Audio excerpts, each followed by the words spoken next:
Science connects the complexity of life, from the basic building blocks at a microscopic level to massively interacting populations. It guides public policy. It addresses the pressing challenges to human health, habitat, and well-being. The biocomplexity approach encompasses multiple disciplines, experiential learning, and looks at science as it exists and interacts in the world. Science connects researchers, highlights collaborations, and helps solve issues that face our lives today. Hello, everyone. I am Becky Freemall with the Biocomplexity Institute of Virginia Tech. With me, Sylvester Johnson, Director of the Virginia Tech Center for the Humanities. Welcome, Sylvester. Thank you.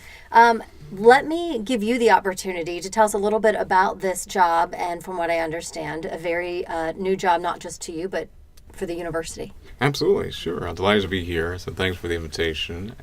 I serve as the director for the Center for Humanities and also as assistant vice provost for the Humanities. The center is very new. It launched, was officially formed, I should say, in May. It launched 2 months ago now in August, and is bringing together the work that's being done in human-centered, humanistic approaches to the scholarship happening at the university.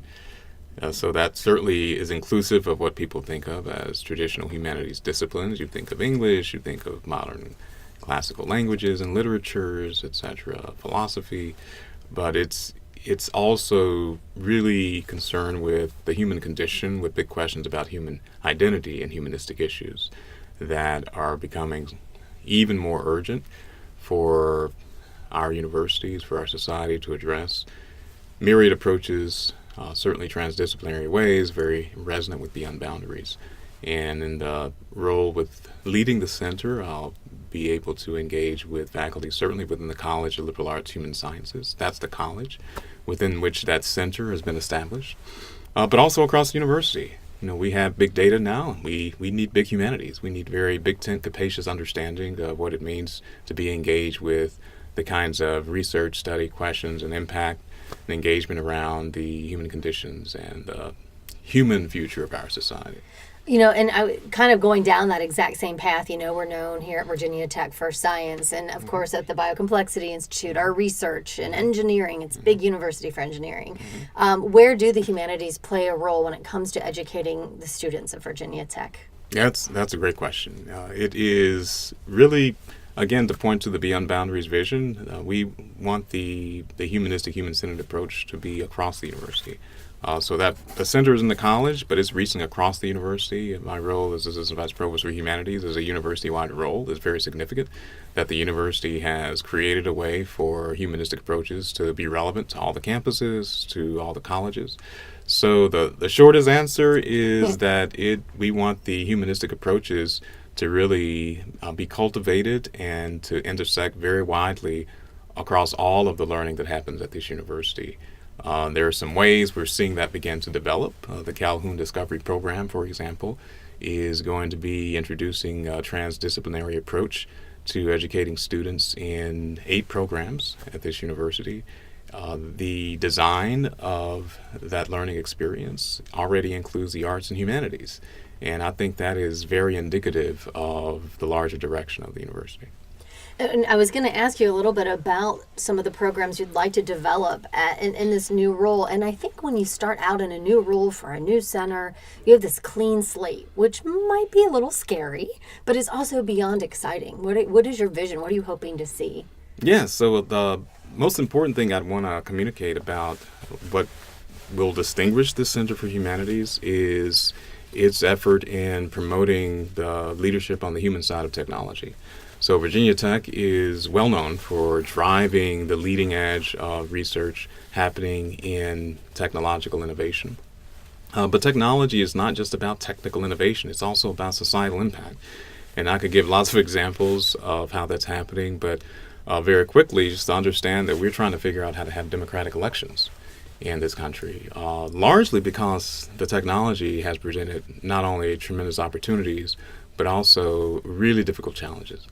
And we also have to think about things such as the future of work, our effort to try to get machines to be able to help us to cure cancer, to figure out how to build better cars, to be able to send projectiles into space means that in the effort to create machines with such high-end cognitive capacity that we're probably going to end up replacing ourselves. And That's so, kind of scary. well, it is. True. It should be. Yeah. But that's actually what a number of experts think is precisely happening. It's not the plan, but it's becoming an unintended consequence. And so what that means is that the technology is very much a human issue. And we cannot simply be naive enough to think that all we need to know is math to create computational technology and we'll be fine. We actually have to be very good at understanding the human condition, at guiding the technology. So one of the most important roles that the center is going to play is really supporting a new and emerging initiative here at Tech for Humanity that is bringing to our leadership on the technical innovation side our guidance and our ability to really help shape the way the technology is going to impact our society on the human side. Science and humanities, and you just touched upon this, really do tend to intersect at almost every turn you take throughout your day. Do you think that will be a difficult thing to impress upon people, to make them realize, or do you think they're already on it and they're looking for your guidance? Yeah, I'm actually very keen on the escalating legibility of this issue.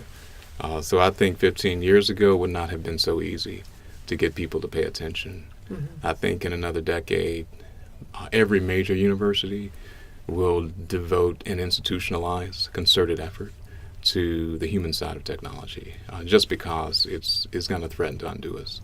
And that will be more obvious. So, no, I'm actually very hopeful. as pessimistic as that might sound. Right. When I see these challenges, this is not destiny. This is about alternative futures. This is why we should study history. This is why we should pay attention and have very open-ended, transdisciplinary approaches to the big questions, to the big issues in our society. That's the stage. That's the place where the center is going to be operating. And so there will be myriad ways of executing and iterating the engagement with those issues, but it's about the intersectionality. It's about the big picture. As I said, we got big data. We need big humanities. We need a big tent that says there have to be multiple approaches and so many angles to come at these big questions. It's got to be collaborative. It's got to be innovative. It needs to be very creative. We need to be able to really untether ourselves from doing things the way we've done them just because we've done them before, right. And to think about how we're going to prepare our students to help lead not only the kind of technology that's not just precise and effective, but is actually equitable, that's sustainable. And we have to build out other parts of our society that deal with the way we distribute wealth, because our technology is concentrating that wealth in ways that most people never imagined. And as I said, it could end up expanding something known as the expendability factor, where people are treated as just people who don't matter, who don't have value anymore. So we have to be thoughtful about it, and that invites all kinds of ways to engage. So I'm hopeful. And I want to talk about this next thought about evidence. There's been a lot of talk over the past few years what it is. Is it good? Is it bad? Talk a little bit about evidence, what that means. Sure. So evidence is, to be fair, can have a slightly different form in different domains, in different areas. But most importantly, I think that the evidence are the issues or factors that can involve experiences. It can be things that we think of as empirical. Some of it can be rather subjective. If you think of pain, for example, we don't have a painometer. I don't have a way of detecting pain. Come on, they have the 1 through 10 with the smiley face at the doctor's office. That's not good enough? That's right, it's subjective. But that these are this is data, this is information that is experiential. I will emphasize that we still have to interpret, we still have to figure out. And so that's why we need theory. We can think of that at the level of hypothesis. We can think about it at the level of an accumulation of a deep history of trying to interpret information, experiences that accumulates around a consensus. And so in the realm of science, people call that theory, which is gravitational theory, which is optical theory, which is evolutionary theory, which is very different from how most of us in our everyday lives might use the word theory in a very loose sense and casual manner. But that those experiences, they matter, they have to be explained, and not all explanations are equal. Some are much better than others, and it has to be a collective enterprise. And so that's what science has spent centuries trying to do, that is get people together. And this topic of evidence also privileges expertise, that I might see a chart from an oncological study, but I've not spent 20 years or even one studying oncology. There are people who spend 50 years studying it, and they're certainly in a much better position than I am to try to explain the experiences and the data that they're seeing. And so I think those are all helpful ways of understanding what evidence is and how we should be handling it. Well, and that kind of goes right to this next thought that we had about talking to scientists to help them explain what they do. So you have this oncologist story. Well, and even an oncologist might be more of a clinician and might be used to speaking to a patient. But go even in the next layer, and you're talking about researchers who are in labs and maybe don't have that not desire, but the need to have to explain their research to Joe on the street who just came in and got a particular diagnosis. What can you do from the humanities aspect to help scientists communicate what they're doing every day inside those four walls of the lab? Oh, that's a great question. I think there are going to be important opportunities, not just for this center, but for many different initiatives at this university and beyond, to certainly invest in some of the new technologies that we have, to be such as this podcast, for example, right? To increase the accessibility to information, to discussions. I think one of the important value shifts that we should be supportive of, and I'm saying we broadly, not just the Center for Humanities, is really elevating and rewarding and incentivizing communication with non-specialists. So we have something called tenure and promotion at the university that puts all attention on speaking to a very narrow audience of co-experts. That goes through something called peer review. That should remain important to us. It doesn't have to be a zero-sum game unless we turn it into one. So we can also, while we're incentivizing that, develop ways to incentivize and to reward and encourage people to learn to and to engage in speaking with people who are not that small cadre of experts. So that will mean we have to be able to take some risk, again, to do things differently, maybe publication requirements, maybe engagement needs to be scored differently when we think about how we vet people to say that you're going to be able to work at this institution for as long as you want to. We call that tenure. It will have to include those things if we want to be more impactful. And again, that doesn't need to be a zero-sum game. That doesn't mean devaluing, talking to only a few people. That's important. That's what experts have to do. But it is important to address the crisis that we have that is very much a U.S.-American crisis. And that is that science, because it's science, is actually hanging in the balance. That it is often derided and attacked by elites in our society who hold a lot of influence, and it is seriously undermining our ability to be able to govern our society, to guide it, to shape it, to have policies in place, to educate people with not just a set of information, but with a value orientation to this complicated exercise of iterating across different populations. How should we handle that evidence? And we call that the scientific process, right? Okay. So that's actually pretty important. And so part of it is rewarding that. Part of it is drawing on the new opportunities we have to be able to share information, to disseminate it. Part of it is really using different kinds of forms of media to bring people together. A number of experts now are bridging the arts and the humanities and science and technology to use creative forms. Slate Magazine has done this, for example. Use creative writing to really foreground scientific issues and policy issues. So those are examples of the opportunities that we have. Right, and it's so important, I think. Of course, the director of communication, is going to say this, but I think it's so important to communicate what the science is taking place, because those people out there in the world are the ones making the decision about your science. So if you don't defend what you're doing, unfortunately, in some cases, or just simply explain what you're doing, you may not continue to do it. That is correct. And when you said that about the elites, it makes so much sense, because there are kind of white-collar business people making the decisions about what funding is going to go to science. That is correct. And those white-collar people need to understand Absolutely. that it's important. And talk about the interest, too, the concept of agency and exactly what that is. Yes, so agencies, this is pretty amazing. I think this is one of those classic issues and themes that has been conceived so differently, not only in a global context, but also if you're thinking diachronically, right? The same spot on Earth. If you look at a 1,000-year window, how people treated this, and then if you move around in different places.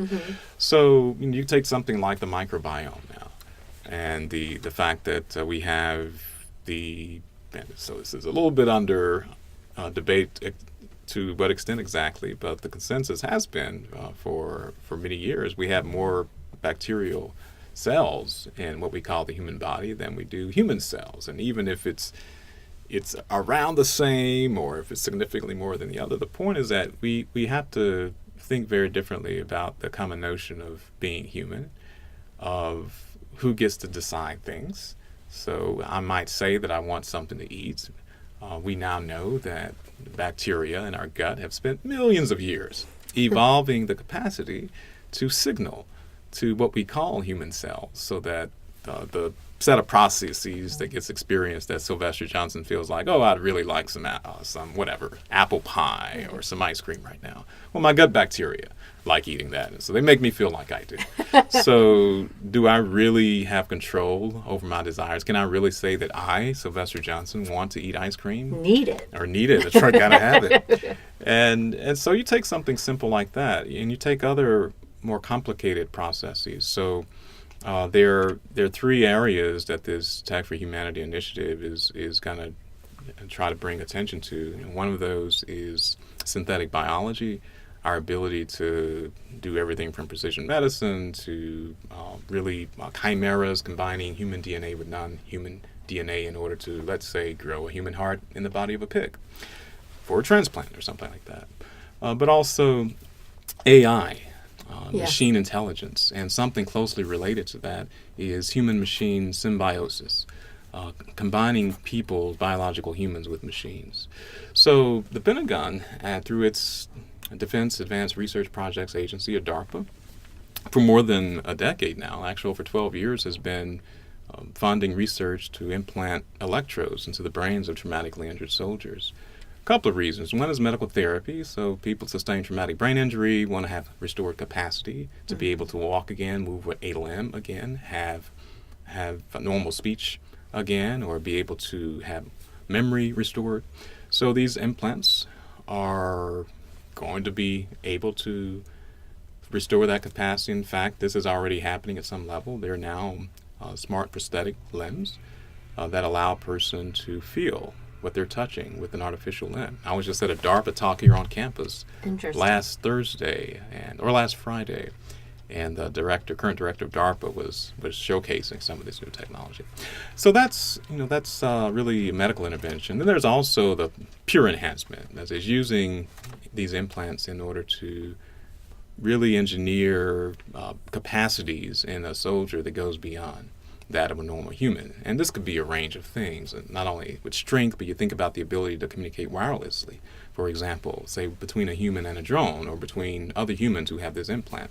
Those kinds of things are going to become possible. But if you take something that is a human-machine system integrated, we have machines that can do facial recognition, a lot of weapons right now that have been developed through this kind of technology. It's not just the United States. We know that every major military industrial state in the world is in a race to really push out and to iterate the most sophisticated forms of this kind of technology.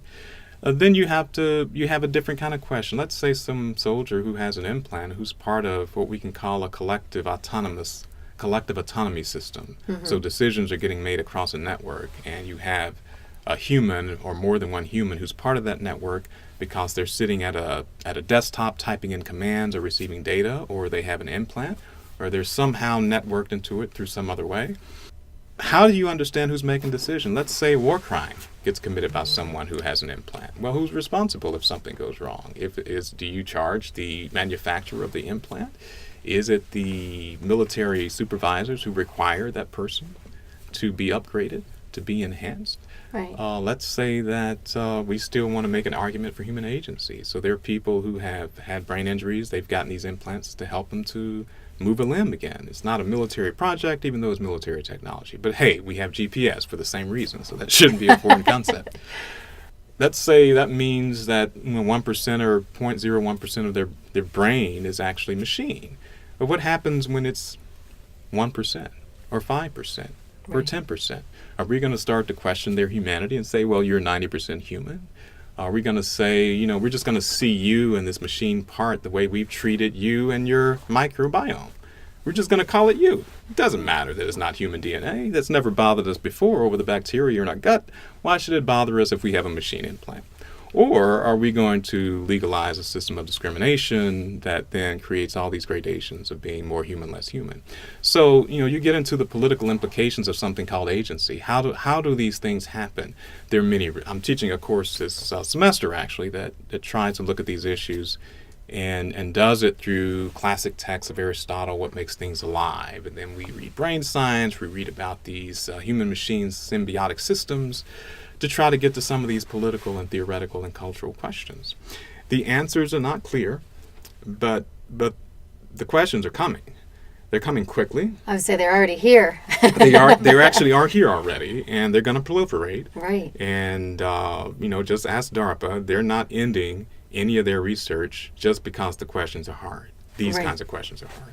So those are things that we have to address. And the agency is actually a very important place to begin to try to understand how we draw lines, where we draw lines. What does it actually mean when we say we're human? Remember, we're constituted through all of those things. We have myriad philosophical, conceptual traditions to try to understand this, ranging from there's no Sylvester Johnson there anyhow. That's just he's a big brain chip, microchip. Well, I'm imagining that I've inherited and evolved the capacity over millions of years to imagine that I'm a self. Mm-hmm. And it makes things easier, it has an evolutionary adaptation, but there's nobody really there. So that's kind of neurophysiology, brain science with a little of Buddhist conceptual understanding of the cell thrown in. It's really just one thing. There's an actual Sylvester Johnson there fighting against these bacteria and other things that are foreign elements.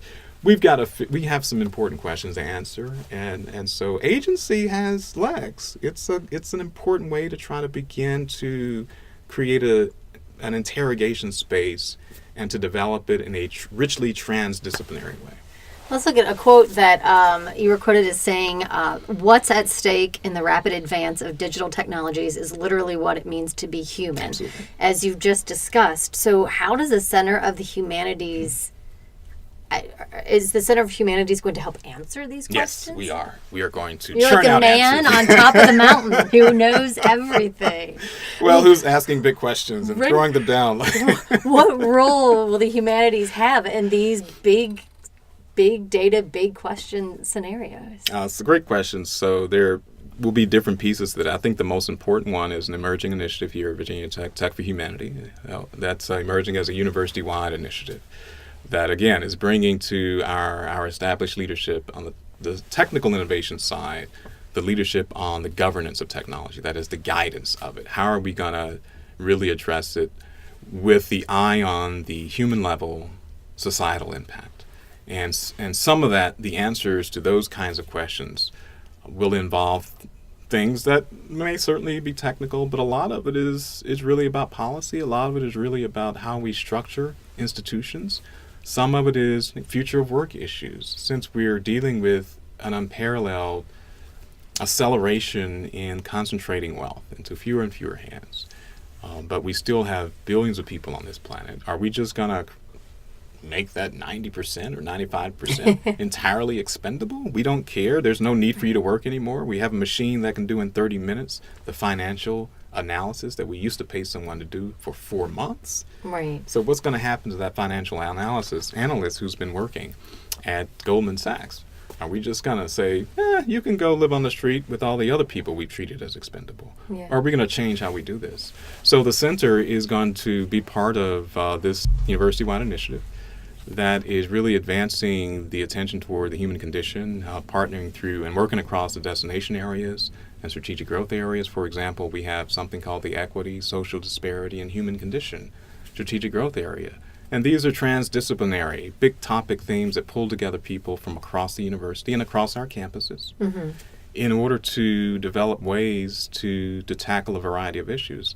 So if you take something like the future of work, the Center for Humanity is going to be partnering with researchers here, with external entities. There's a Future of Work initiative that is part of the Aspen Institute in D.C. We've been talking to them about how we might work together to avoid a situation when we just follow bit by bit an exciting technological innovation and then another without trying to manage and decide the kind of society that we want to have and the status of the human. We're going to be supporting the creation of transdisciplinary committees that will address these questions, the governance of technology, bringing people here. We're going to elevate the range of things that are already happening at Virginia Tech. I mean, we have the Biocomplexity Institute, we have the Center for Human-Computer Interaction, we have the Virginia Tech Transportation Institute, the Hume Center, that are involved in so many ways in research, the kind of policy interface. We have a Plus Policy strategic growth area that's radically transdisciplinary to try to think of how do we actually create standards? How do we bring in the ethical regulations? How do we do anticipatory governance? So that we didn't plan the highway system and transportation that we had when the car was invented, the automobile. It just sort of happened, and now we're struggling with all of these challenges that we had. We don't have to repeat that future with synthetic biology, with machine intelligence, with human-machine symbiosis. We can actually plan it and be intentional about it. So the center is going to support those activities, elevate that research, in addition to the range of other things that we're doing. It's very comprehensive. So that when we get to that 2047 point in our Beyond Boundaries vision, we can look back and say, you know what, we had a 30-year plan.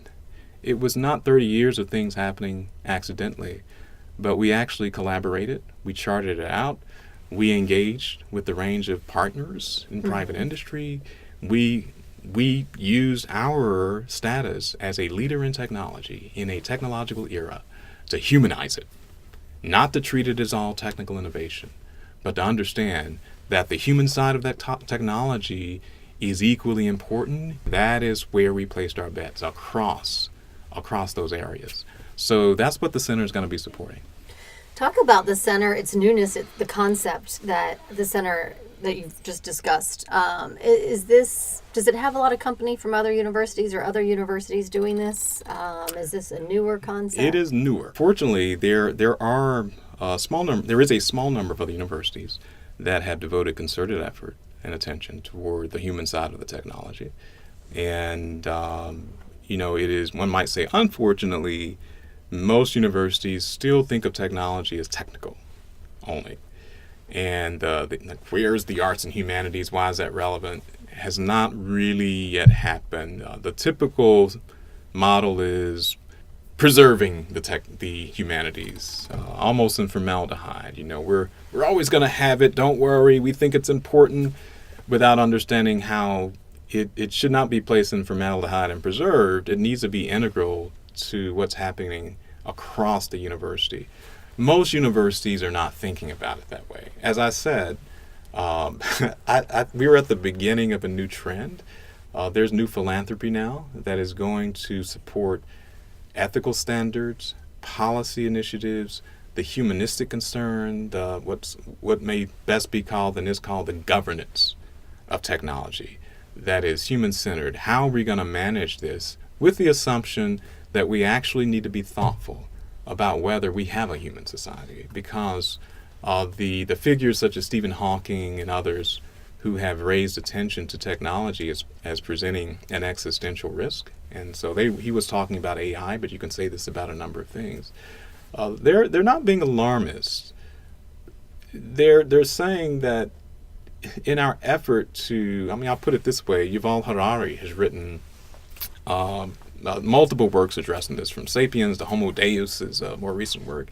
But he makes the point, I think quite richly and rightly, that we have this Anthropocene age in which we treated the human as the essential species on the planet that's supposed to control everything else. Like, we're the point.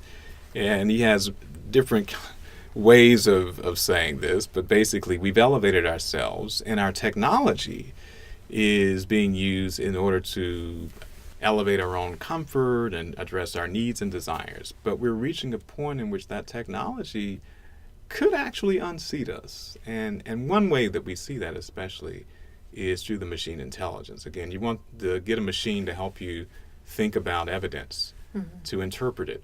So IBM has Watson. They call it cognitive computing, to help humans live longer and fight disease. But if you create a machine to do that, and you keep elevating it, and DARPA, they want human-level intelligence in the machine, not because they're special, but because they're like every other major industrial state. Everyone wants human-level intelligence in the machine, and they're throwing billions of dollars at it at a time. Okay, and it's not destiny; it could fail, but if it does, it will not be for lack of top talent and top dollars. It'll be maybe an asteroid takes us out, or we don't have any oxygen left because along the way we forgot to take care of the environment. But it is realistic to think that this could be successful. So in that effort, you end up creating something that could treat us the way we treat all the other species on this planet. And it can be easy to just kind of laugh and dismiss that. But if you study history and if you pay attention to these trends, and if you look at the concerted efforts that are being directed toward this kind of work, you realize, no, we could end up creating something that we didn't quite intend, and unintended consequences happen because people don't think things through. So we've got to think it through. We have to realize these are very real possibilities.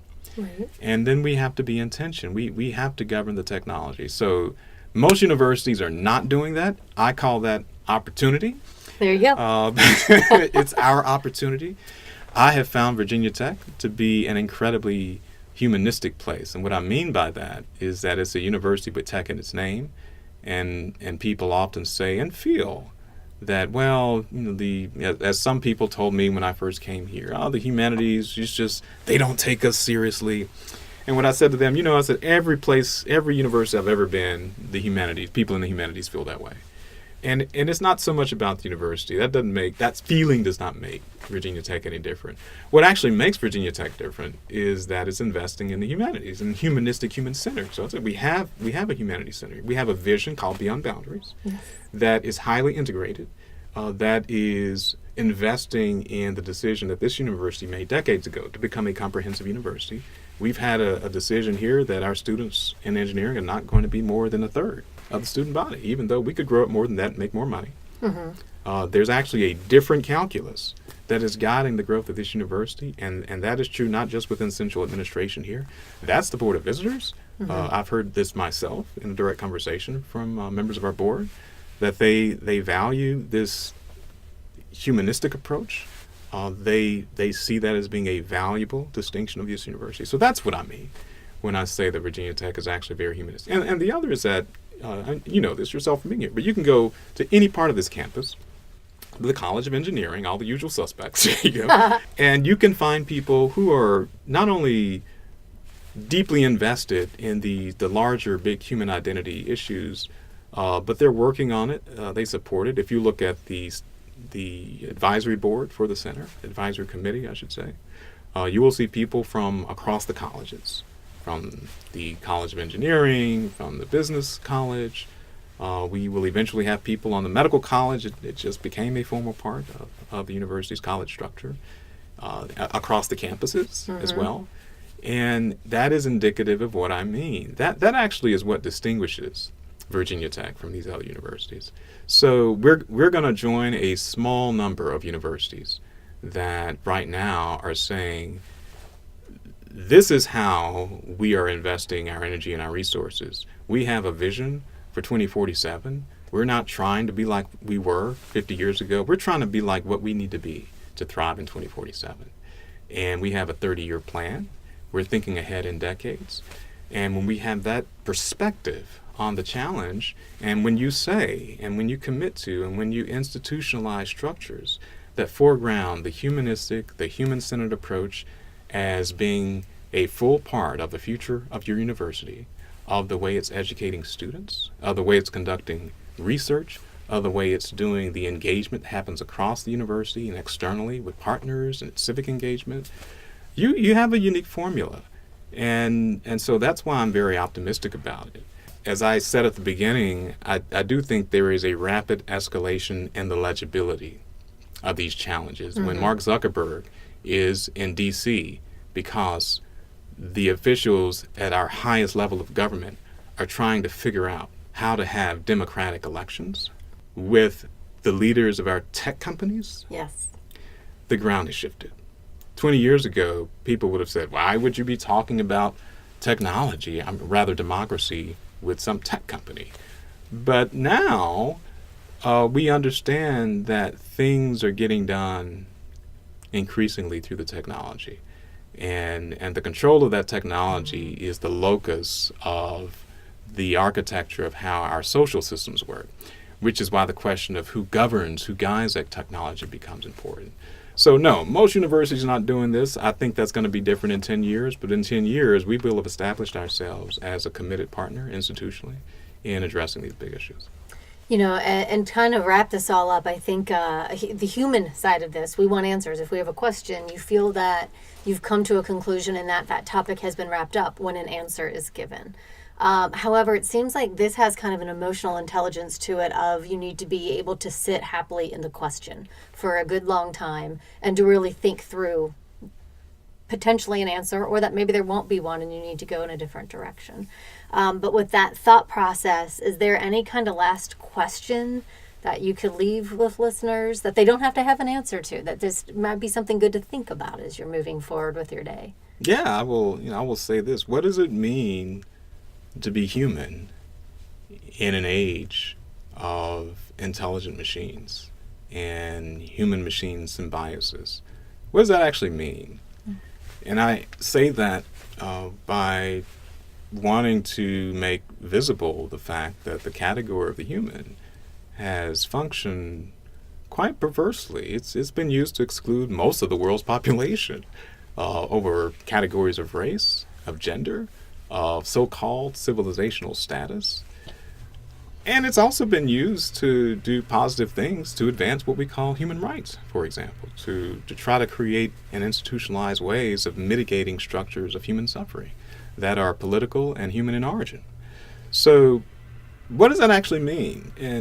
And what are we going to do with this category? I mean that in a full sense, not just at the level of thinking about it in the abstract, but at the level of whom have we treated as expendable in our global society? That's what I mean. And are we going to keep doing that? And maybe not because we've set out with a philosophical commitment to doing it, but are we going to keep doing it because we've structured our society in ways that profit immensely from doing that? Or are we going to do something different? Are we going to have an alternative future? Are we going to learn from the past of the human? Or are we going to replicate only at a greater scale the kinds of destructions that we've seen? So what does that actually mean in this century? What does that actually mean in the age of the Anthropocene? What does it actually mean at a time when we could actually unseat ourselves and create something that could replace us? What's that gonna mean? Right.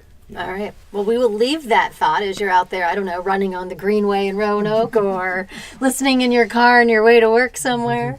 Again, I'm Becky Freemall with the Biocomplexity Institute of Virginia Tech. With me, Sylvester Johnson, the new director of the Virginia Tech Center for the Humanities. Sylvester, thank you so much. Thank you for having me. Sharing knowledge accelerates discovery. To learn about other transdisciplinary collaborations, go to bi.vt.edu. The Biocomplexity Institute of Virginia Tech revolutionizes information biology, personalizes healthcare, and develops new tools to accelerate the pace of scientific discovery.